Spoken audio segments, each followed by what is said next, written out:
Don't you just hate it when you are shopping and see the sign, limit one per customer? I know I do. Do you ever buy one, take it to your car, and then maybe go back to the store and buy another? Or perhaps you might use the divide and conquer strategy. Send your partner into the store to buy one and then you buy one. How terribly inconvenient. Well, the IRS is now instituting that same rotten policy with respect to IRA rollovers.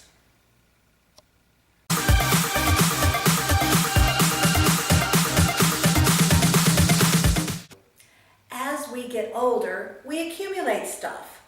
The same is true for financial accounts. Sometimes a retiree may have several IRA accounts at various financial institutions. For example, Joe Investor might have an IRA CD at Chase, an IRA annuity at Prudential, and a 401k from work held at Fidelity.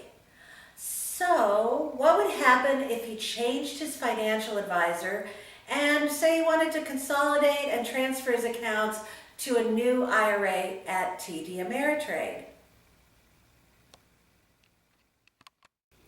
The long-standing rule is that there's 20% tax withholding on any monies distributed from a 401k plan, 403b, 457, profit sharing, or any other type of qualified employer plan directly to an individual.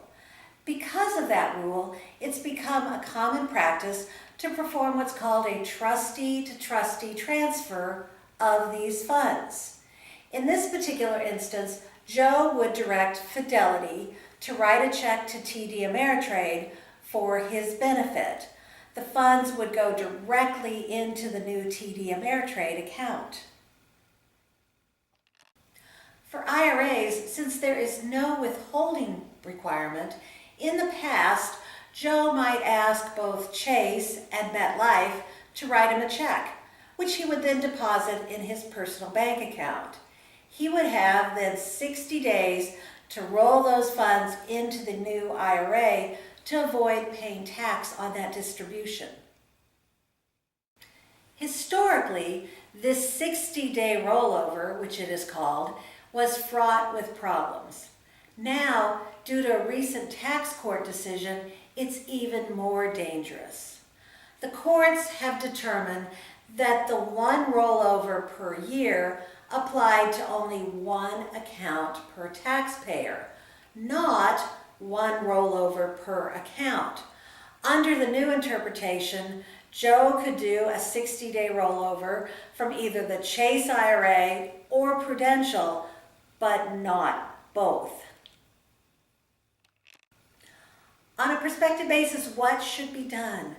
Well, the easiest answer is going forward to always do a trustee-to-trustee transfers of IRAs, SEPs, 401ks, profit sharing, employer plans, so that you can avoid any unintended tax consequences. And if you have any questions about what you've heard on this video or would like to discuss your personal financial situation, please give us a call at 480-503-0050.